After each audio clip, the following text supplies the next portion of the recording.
কিন্তু রেলকে মানুষের অসুবিধের কথা আমাদের ভাবতে হবে। আমরা আবেদন করেছি, নিবেদন করেছি। আমি এই এলাকার বিধায়ক নির্বাচিত হওয়ার পর থেকে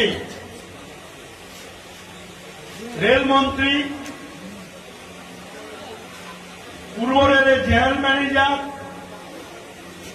হাওড়া ডিভিশনাল ম্যানেজার প্রত্যেককে আমরা চিঠি দিয়েছি মানুষের এই দুর্দশার কথা চিন্তা করে। কিন্তু রেল কিছুটা কুম্ভকর্ণের ভূমিকা নিচ্ছে, জেগে ঘুমোচ্ছে। আমরা রেলকে পরিষ্কার ভাষায় বলতে চাই, আপনি রেল চালাবেন,